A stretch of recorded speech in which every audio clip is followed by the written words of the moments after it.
Good afternoon, everyone. Thank you for joining FCSUA's December informational webinar. The title of today's webinar is A Family Guide to Florida Postsecondary Comprehensive Transition Programs.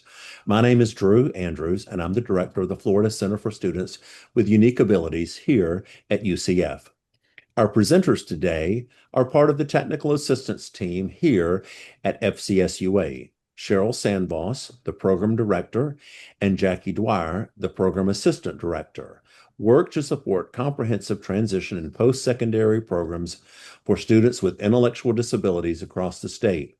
Today, they will be sharing how FPCTPs can open doors for students with intellectual disabilities. This webinar is being recorded. There will be an opportunity to ask questions through the question and answer feature in Zoom. And after the webinar, we ask that you complete a brief survey. Your feedback is important to us and helps inform our work here at the Florida Center for Students with Unique Abilities. At this time, I'll turn it over to Cheryl and Jackie. And hello, everybody. Welcome. Let me start by sharing my screen. Here we go. Okay. So thank you, Drew. I'm glad everybody's here today, and Cheryl and I are excited to present this topic to you. Before we get started, I just wanted to share with you a couple of our session outcomes. We're hoping by the end of this hour to have these questions answered and share some resources with you. So we're going to answer the question, what are Florida post-secondary comprehensive transition programs? We want to let you know how students and families select and apply to an FPCTP. What is the experience of a student in one of our programs like? What's their day to day? What can they expect? And then we're going to finish up by sharing some really important resources for students, families, and other stakeholders. So without further ado, I'm going to pass it over to Cheryl. Hello. And for those of you who are new to the topic, we're going to just go ahead and just start at the beginning. So post-secondary refers to any program after high school. So it can be any setting. So once a student exits the K-12 system, whether they have graduated um, and completed their diploma, or whether they have deferred their diploma and participated in a 18 to 22 program at the school district. Once they've left the school district, they are now eligible to participate in a post-secondary setting. So that is what we talk about. That's what we mean when we say post-secondary. So we talk about comprehensive transition programs. Those are programs that are developed specifically for students with intellectual disabilities. So we have in Florida the Florida Post-Secondary Comprehensive Transition Program Act. This act was actually signed into law almost 10 years ago. So in next month, we'll be at our 10th anniversary of the Florida Post-Secondary Comprehensive Transition Program Act. This law was signed in January. It went into effect July 1st of 2016. What this did was establish the Florida Center for Students with Unique Abilities at UCF. We are the coordinating center, and so we work with universities, state colleges, and technical colleges to develop programs for students with intellectual disabilities on their campuses. It also established Florida Post-Secondary Comprehensive Transition Programs, and you may hear us say FPCTPs. That's what we mean when we are talking about those. And this act mirrors the Higher Education Opportunity Act as well. This act provides funding for scholarships for eligible students to attend programs and also provides funding for programs to develop the program and to continue the program because we understand that the additional supports that are needed to have a student with an intellectual disability be successful may take additional resources.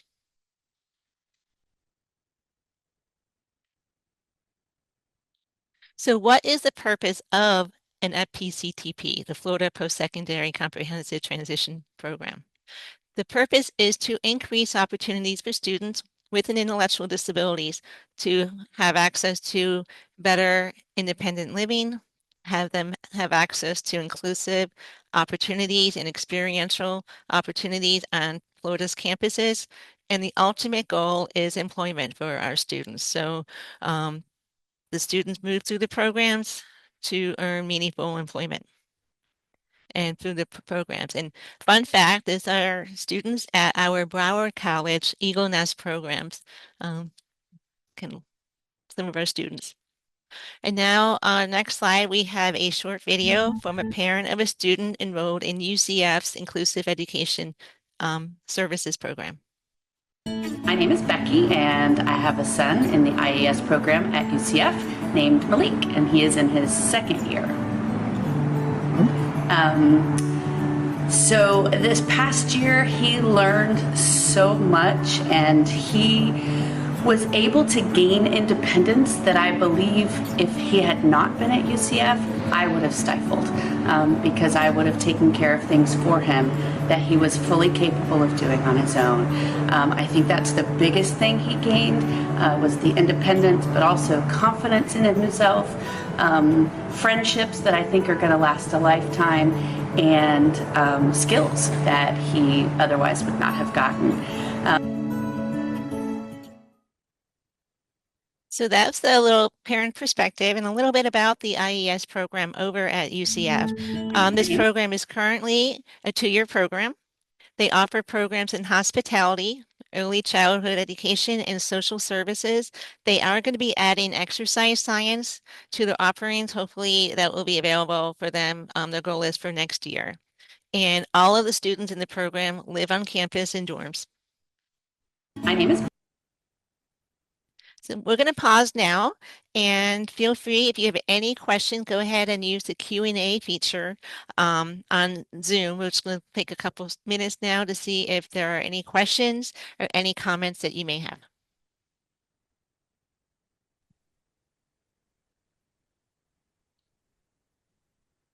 And I do want to share also that in our chat, we have uploaded the PowerPoint that we're using today.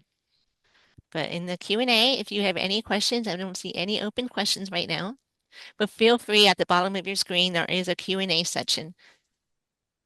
Right. And throughout the whole webinar, if any questions come up, feel free to type those in, and we'll be pausing like this every section to answer any questions. Okay. So, all right, I don't see anybody typing, so I'm going to move on to the next section. So let's talk about how students are eligible, where in Florida you can find the post-secondary comprehensive transition programs. We're going to showcase examples of credentials and certificates that are available for students to earn. We're going to explore some features of our website, and that's designed to assist students and families throughout this process of selecting and applying for FPCTPs. We're going to discuss in general terms, because every program is a little bit different, the application process. Okay, so let's get started. So who is eligible to be a student in an FPCTP? Well, first of all, you have to be a student with an intellectual disability, and that is as it's defined federally in 20 USC S 1142. So, and I'll give you the gist of that. Basically, it's the federal definition of students with intellectual disabilities, and where you have a cognitive impairment, which is characterized by significant limitations in intellectual and cognitive function and adaptive behavior, and that you were formerly eligible for free and public education under IDEA. So basically, that is when we have students who are receiving special education services in a K to 12 or K to 22 setting. So that's one aspect. You have to be able to provide documentation regarding the intellectual disability. Now, every institution and program has decision guidelines and rubrics for admission to their program. So that might be slightly different from case to case, but you do have to provide documentation. Typically, that is maybe the most recent IEP that the student had from high school, perhaps psychological evaluations, psychoeducational evaluations that perhaps vocational rehabilitation provided, something to that effect. And then you have to be able to attend the institution in person no less than half time. These programs are not online programs. They're not intended to be online. They are on-campus experiences.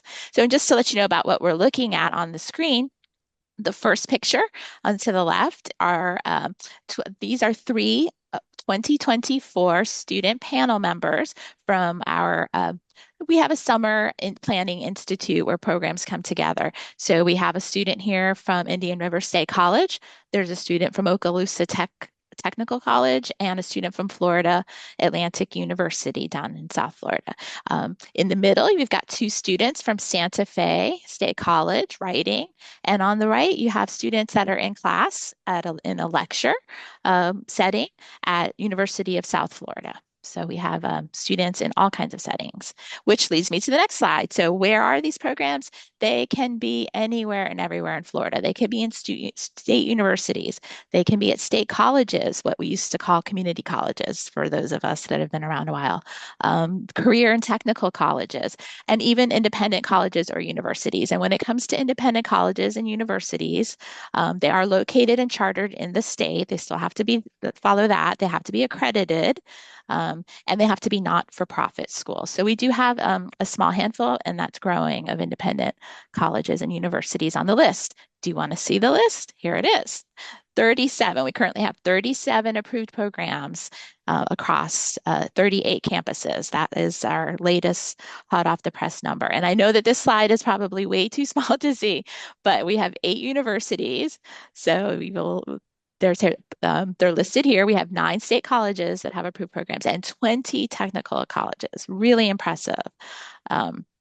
In fact, somebody else did the math, but this is about a third. It's about 30% of the 120 institutions of higher learning in the state of Florida. So in just the course of 10 years, remember Cheryl talked about the act being 10 years old, Florida has developed this many programs. So we're really we're proud of this achievement, as should everybody involved in these programs should be proud too, and the students and the families who support them.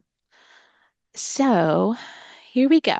So most of us are probably aware of the typical degrees that can be earned at universities and colleges. For example, you might earn an associate's degree or a bachelor's degree. Students who are enrolled in FPCTPs are working towards earning credentials and certificates. And so just to kind of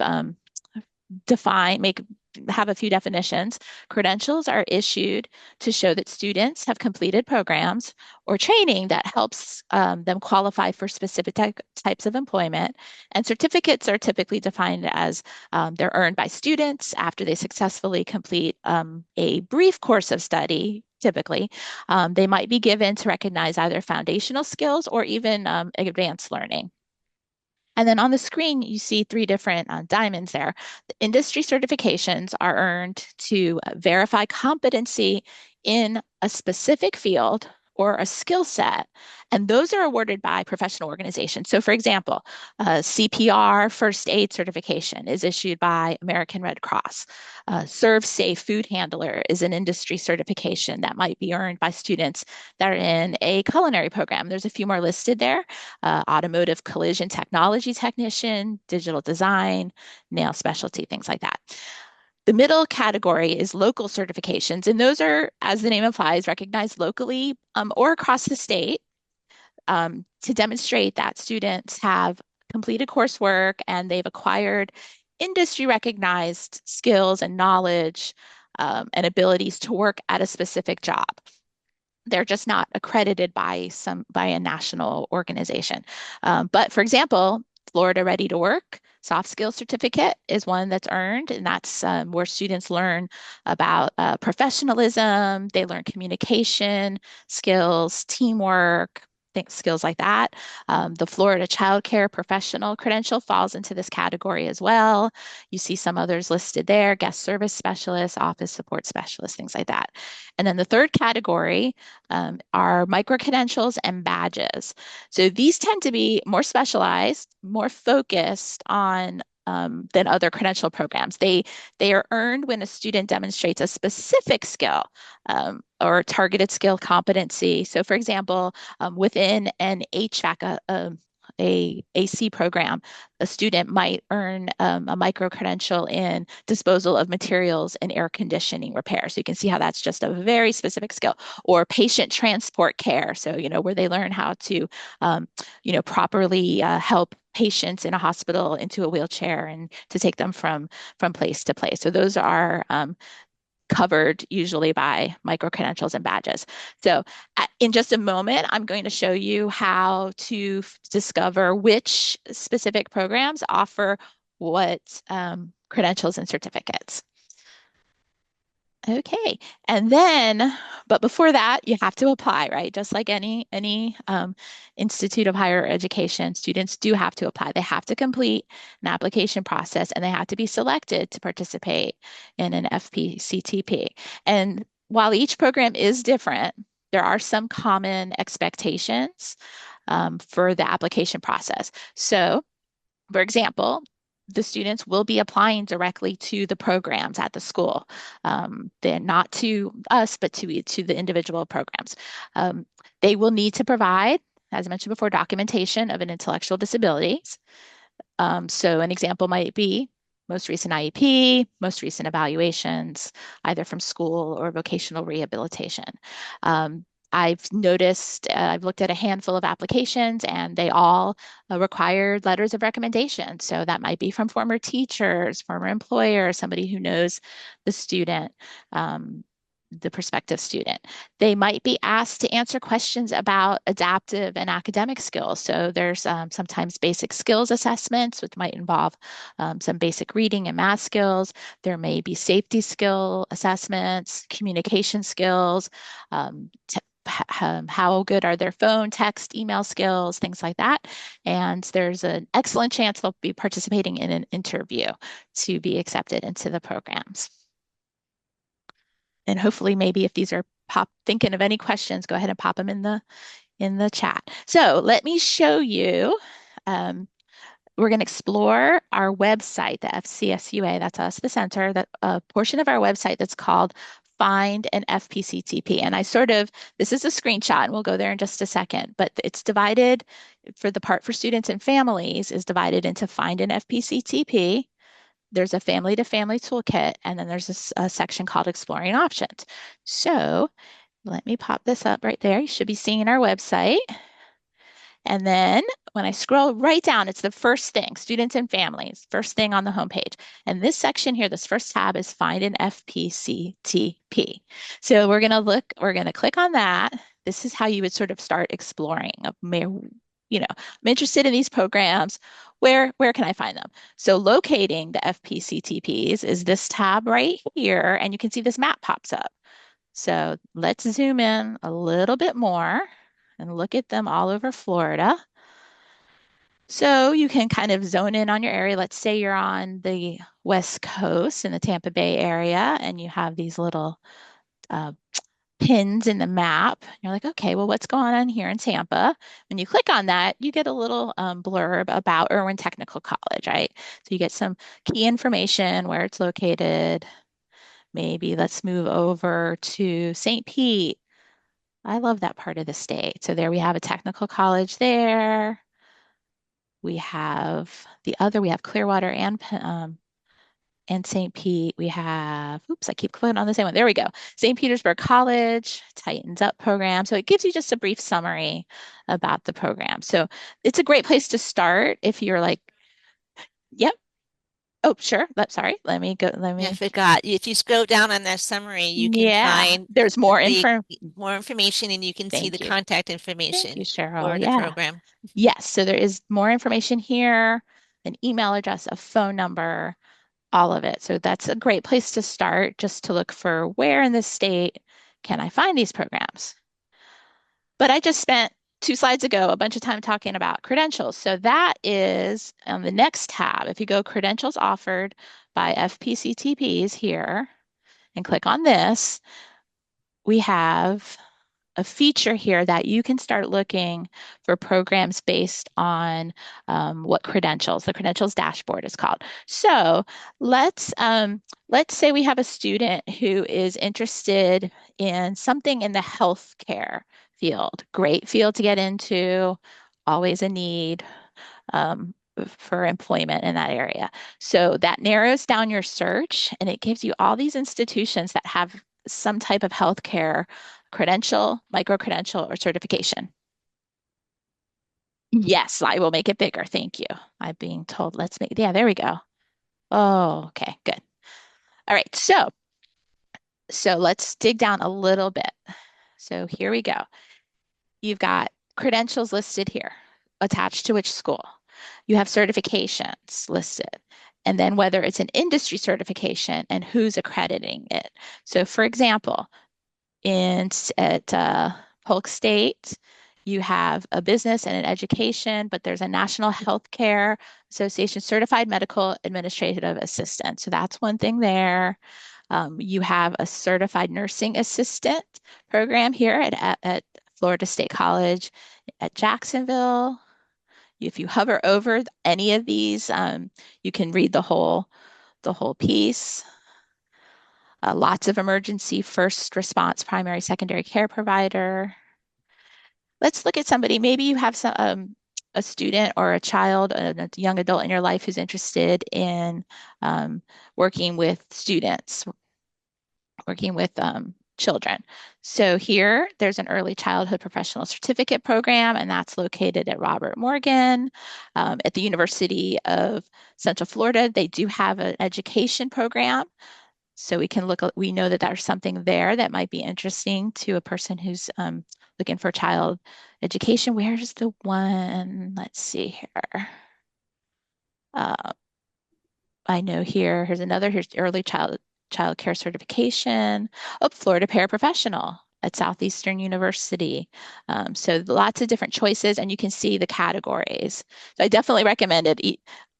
Myself, when I first got on there, I was looking at it all at once, and I was like, "Oh, I need to narrow down using these credential categories." So definitely, I recommend narrowing down your choices. But you see, we have there's culinary, food safety, technology, health, construction, automotive, education, leadership, and arts and design are some of the categories. Okay, so that leads us to time to pause. What questions, comments? Um, Jackie, there is a thoughts? question in the Okay. Q&A. Can you Do can you read it students to me? typically, yeah, so do students typically have their legal adult rights? Um, yeah. Well, yes, they will. Mhm. That's a little bit different. And actually, on our website, we have a section called Exploring Options. And in that section, we talk about the differences between your rights under IDEA, the Individuals with Disabilities Education Act, and also your rights under the Section 504 Americans with Disabilities Act. And that is a change when you go into post-secondary settings. So you do not have when you turn 18, you are officially considered an adult. And so students are considered adults when they go into post-secondary settings, unless, of course, there is guardianship paperwork filled out and parents have guardianship. Students have the ability to sign a FERPA waiver, which is the Education Privacy Act, and they can sign a FERPA paperwork and allow you to view their records. But they have adult rights, and that's a little bit different. Going into post-secondary education is something that I've learned. I'm a parent of a child, actually a young adult in a post-secondary institution now, and he has his own choices to make. And, if he wanted me to look at things, then he would have to sign approval. He also, once they are in post-secondary, they also have to self-advocate and they have to acknowledge and share, advocate for themselves that they have a disability. And so that's something a little bit different than in the K-12 system where we were finding the students, it was child find, and we were identifying students with disabilities. Where in post-secondary, like Jackie mentioned, when they apply, they need to identify and they need to provide the documentation that they have a disability. So yes, there are adult rights. It's a little bit different. It's a little different as a parent moving forward, but we all go through that growth process together. And one thing that I do know in the state of Florida, and this is not a part of this presentation, but definitely something worth looking into, is that we have some great alternatives to guardianship, which is you can have supported decision making so that the students are still like Cheryl said, they're still allowing parent involvement and helping with parent decision. The parents are allowed to help make decisions, but ultimately the student is their own decision maker at the end of the day. Great, that's a great question. I will make sure that when we go to the resource section, that I'll show that exploring options section too. I'll Okay. write that down, sweet. All right, great. Anything else before we move on to the third section? No, no other Okay, great. questions. Okay, let's look. Okay, ready, Cheryl? Okay. So the next section, we're going to talk about what does a student experience when they are enrolled in FPCTP.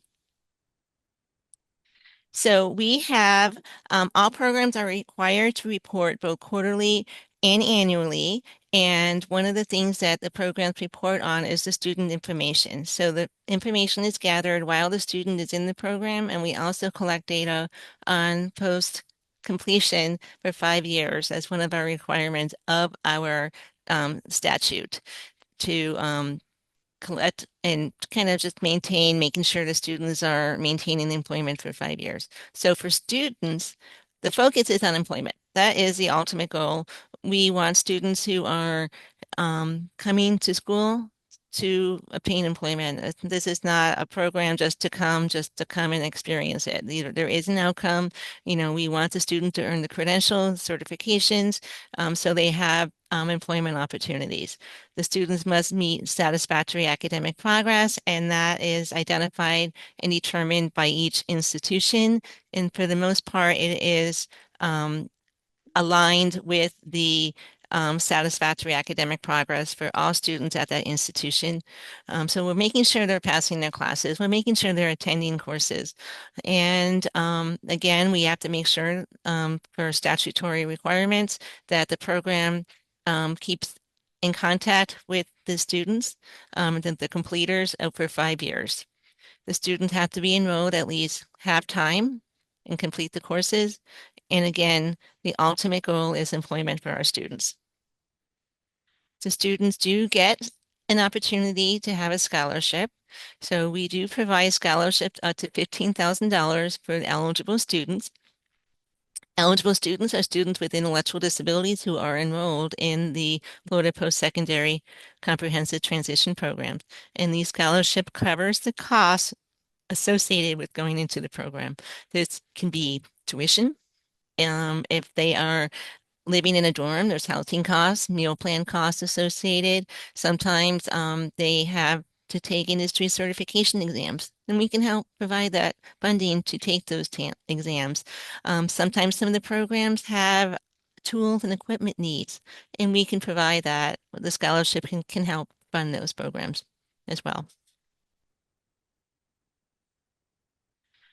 So a day in the life of a student, they are on campus with their typical peers, and they're taking courses with them. They're taking courses with students without disabilities. They can be auditing the courses, meaning they're enrolled in the course, but maybe not getting credit for the course. They won't get a grade, but they'll have a pass-fail type of course. They'll be enrolled in internships, and we're working on employment-based training, which is really getting the skills needed to be a very good employer. We encourage our students to be participate in on-campus activities such as clubs, doing intramural sports, doing all the art programs, and really having a life experience on a college campus. Here is our data. This is data from the 24-25 school year, which was last school year. We had 360 students enrolled. That's a lot across the state. 132 of those students completed. So they had, again, most of our programs are between 1 to 3 years. So 132 had exited the program. We had 461 students complete since 2017. 59% of those students had gained work experience in supported, unpaid, and other settings. 89% had maintained satisfactory academic progress, and we're really proud of our retention rate. 91% of our students continued on. And the majority of the students who do not continue on, sometimes it's family moves or there's some medical concerns, so they're not able to continue, but they may want to re-enroll when the medical issues are resolved. But we rival any college program. Actually, we're probably ahead of most of the college programs in our retention rate. So we really make sure our kids are supported. And so that's something to be very proud of. And this is not something that we just made up, there is research documenting that there is a positive relationship between enrollment and post-secondary education and employment for students and the young adults with intellectual disabilities. So this is not just something for fun, it's not something we just made up. There is research behind it. And also um, the employment of individuals with intellectual disabilities has a positive influence on their self-esteem, self-confidence, career progression, and independence, and especially in integrated employment. It's been really nice to see the trajectory of our students' progress in employment. You can see students who are enrolled or employed in one setting or one position and continue in that with that employer and have made progress. They've earned additional hours, additional types of jobs. So they've increased their employment. We get to go out. One of our perks of our job is we get to go out and visit the programs, and it's a lot of fun. We get to meet the students and to see them so proud of themselves and those who are getting ready to graduate and complete, and they're just so proud of the work they've done and how independent they are. And they thank us for the ability to live in the dorms and be independent. And the growth that we see is really amazing. So nice. So who attends? Who's here?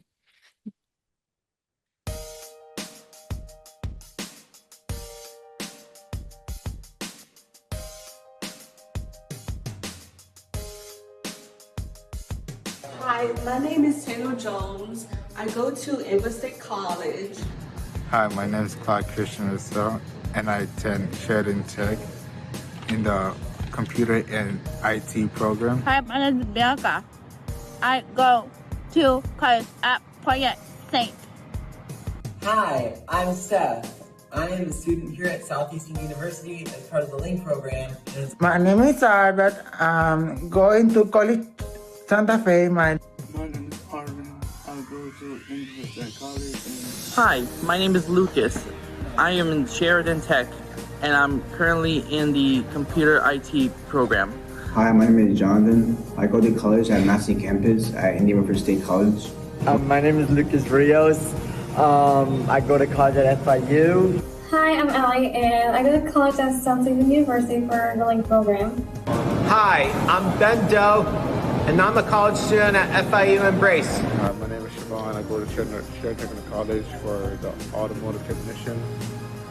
Hi, my name is John Goodwin. I go to Indian River State College, and I'm the first one in my family to go to college. If I could do it, you can do it.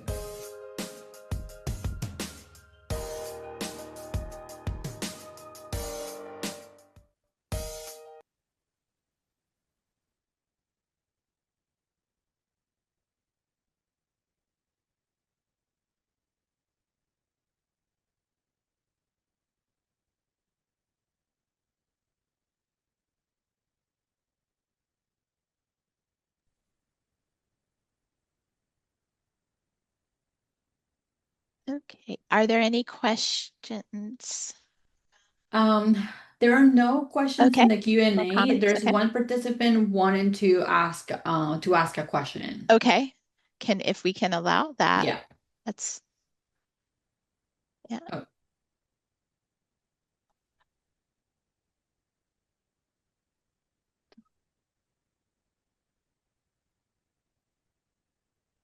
Oh, somehow. Muted.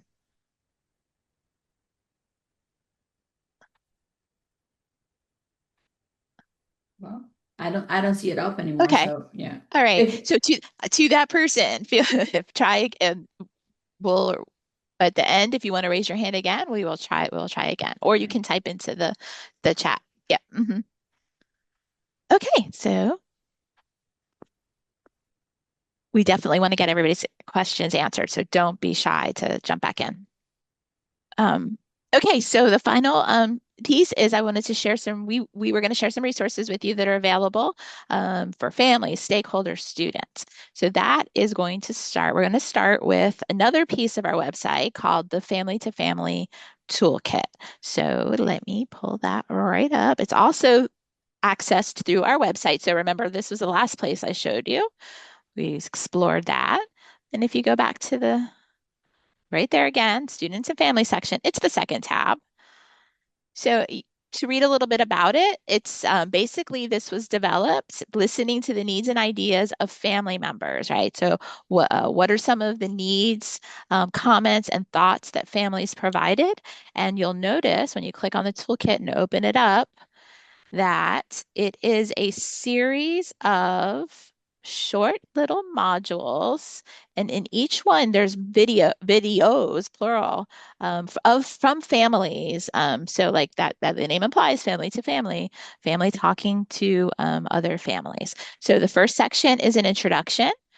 If you click on it, it opens up a new page, and you have family to family films, right? So this is introducing you to the idea that if you like to watch YouTube videos, I know I'm a huge YouTube fan.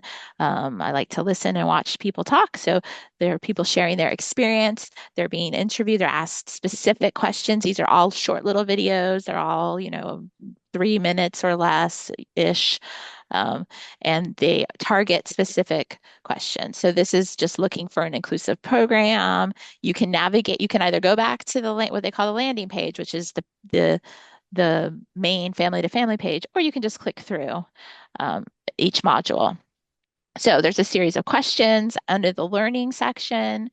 Here's where you can learn some more background information. You heard some of it today, but of course it's just an overview. So there's a lot more information. For example, what's the difference between a program? Parents might be familiar with programs for 18 to 22 years of age, where they are either associated with the high school, or perhaps they're in a transition program. But what's the difference between that and a post-secondary education program? So you've got some information there. Here's a video in Spanish too. So we have English and Spanish. Here's a different question. What caused the programs to be available to students? This could be like a pop quiz for you guys, because Cheryl talked about it. The act, right? The different acts. Here are the other laws, right? So if you want some background information, that's here. Our students with family supports want to be with all students. What ways do CTPs fully include? This is one of my favorite little sections here, and it talks about some different ways that programs are inclusive, so they might be taking courses for credits, or they might be participating in auditing courses, right? So some of the things we talked about today are in here. Each one opens up and gives you a little more information. So there's lots to explore. The next piece of family to family is what they call the understanding piece. So there's lots of helpful definitions here. When I was talking about certifications and credentials, a lot of the information I grabbed from here, because this has lots of definitions to help you kind of understand the difference between what is my student earning in these programs. There's a different tab here, getting connected in college. So again, remember we were talking about how do we just select, how do we make decisions? This is a toolkit that's designed to help to help that? What's the college experience going to be like for a student with an intellectual disability, right? Here's some advice. What other advice would you give families? So lots and lots of great information here. And Cheryl, feel free to, if there's anything you want me to show them that I'm not, feel free to jump in. And then considering and identifying. So here's, what's important about a post-secondary education. So there's checklists in this section. And then this is subdivided into, you want to ask yourself about locations. And I'm going to show you a tool in a minute that covers all of this. But where is the program? Are you looking for a program locally? Are you open to something, in a different part of the state? Thinking about transportation. How is the student going to get to and from campus? Thinking about the campus itself. Admission, right? How we're going to apply and get admitted to the program. What kind of services for students with disabilities are available? And then what other campus services and programs are available? Groups and organizations. Chosen major, and social life, right? Because that's a big part of college. Housing, finances, and finishing. So let me click next here just to show you I want to show you each of the modules. So then defining roles. So this kind of goes to that question that was asked earlier about who has the decision making. So Cheryl covered a lot of this, high school versus post-secondary. Here's a section on decision making options. So this would be helpful for the person that asked the question. And then communication, right? Communicating with this is advice for the families communicating with school programs, communicating with your student, staff, and campus partners. Okay.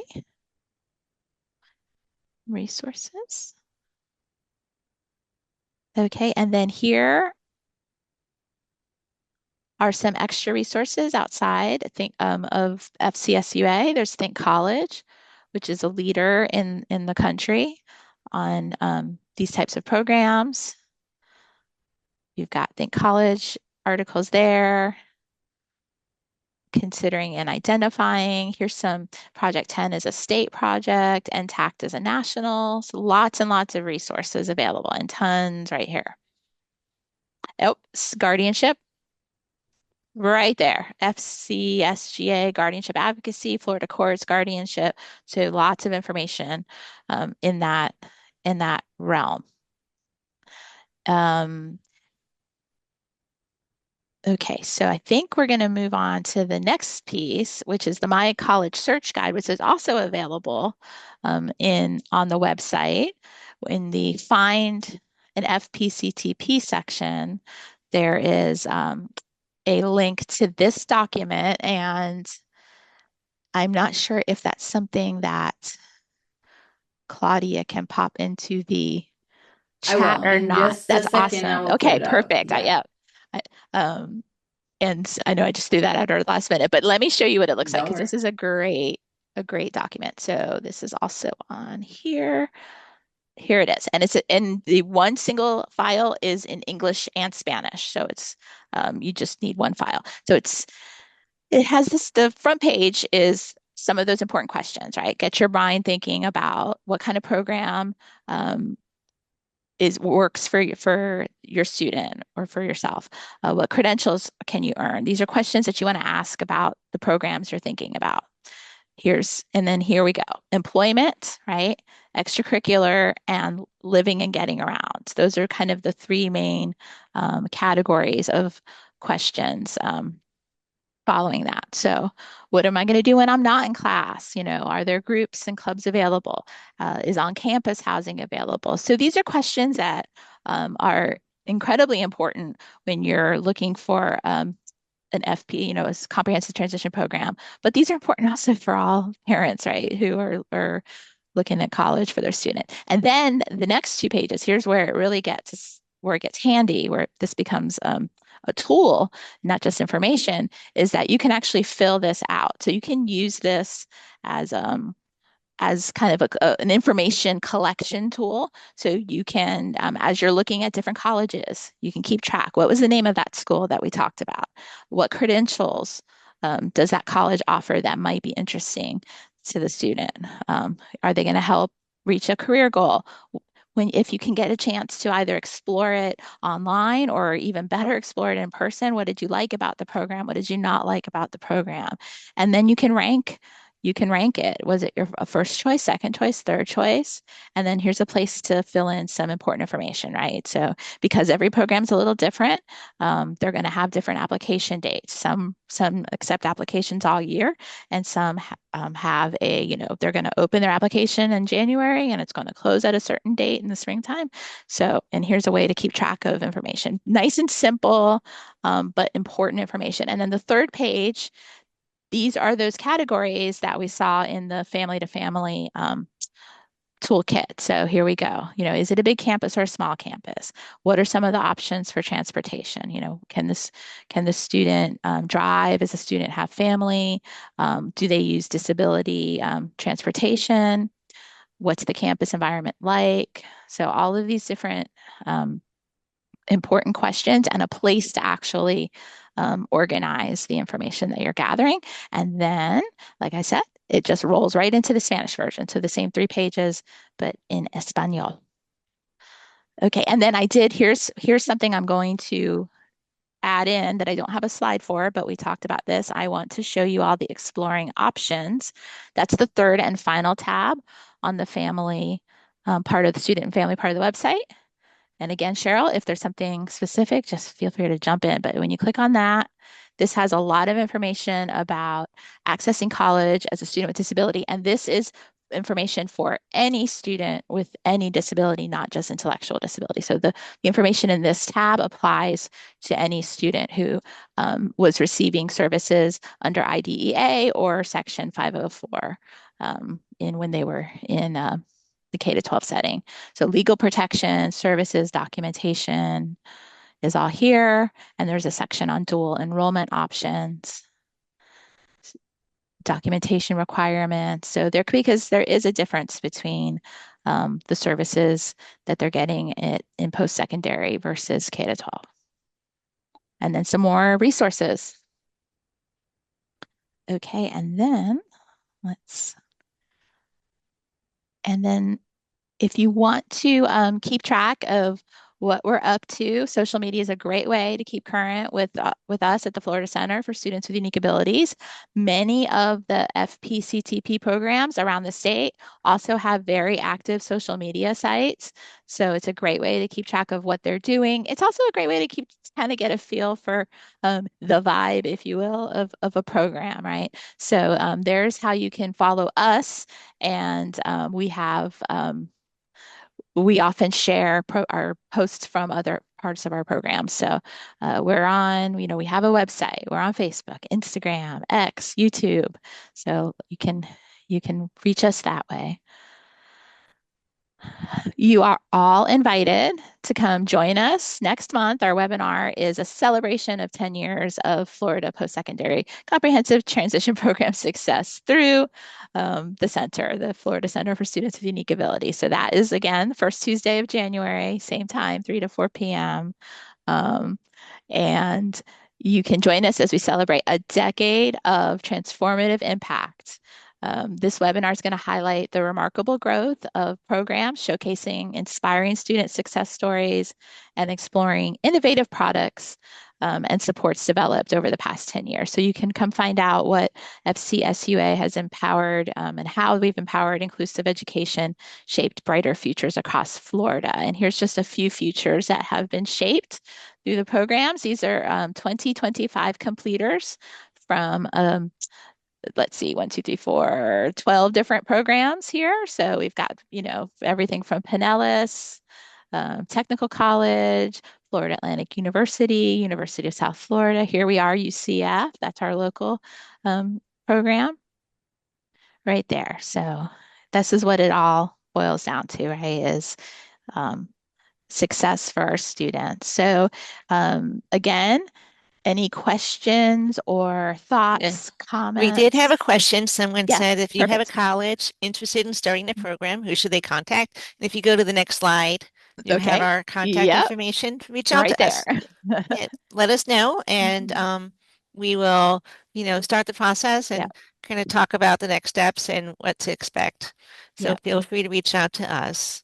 That's a big part of our job and the rest of our team is that we help programs get started and we help them continue. So, and this is And available. Yep, Claudia has included the PDF in the chat, so you can have our contact information there.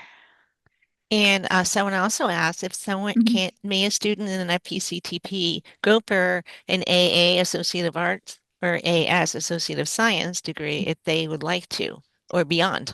I've learned, and Cheryl can answer more fully, but I have learned that yes, there are several programs that that encourage, if possible, the students to start working towards degree seeking. So they might be a participant in the program for a year or the 2 years, and then start working their way to and that's an what we AA. see. We do see Yeah. some students who after they're enrolled in the program and they're seeing how much they love being in post-secondary education and how successful they're being, they have that confidence in going to college. So usually, it's usually after they exit the program, they will enter a degree seeking program. But we do have some that will start the program because it does take a little bit longer for a student to continue to work on the credentials, but they will have the supports, maybe not within the program, but in the post-secondary college, there are accessibility services available for individuals with disabilities. So they can pursue, there's nothing stopping them from pursuing it. And we do have some students who, because they've been so successful, decide to move on. Great. And last but not least, there is a brief survey. Your feedback is very important to us, so we would love for you all to just take a minute to um, do this survey. You can either use your phone or iPad to scan that. There's a link there. The link should be active in the PDF. So if you're on your computer and you want to, and then Claudia has put the link directly in the chat. So you have multiple means of accessing the survey. So we thank you for your time. We have a few more minutes if there's any more comments or questions. And thank you for joining us this afternoon. Yes, thank you for your time.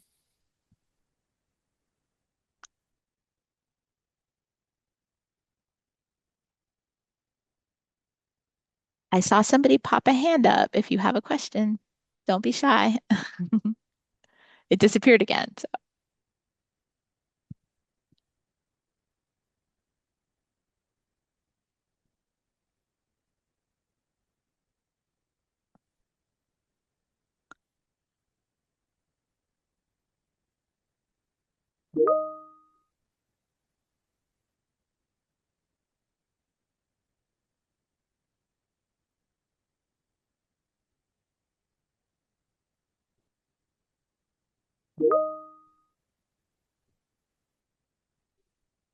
I don't see any other questions in the Okay. chat, so I guess that we can close so it stops the recording. Okay. Thank you, ladies. Thank you, everybody.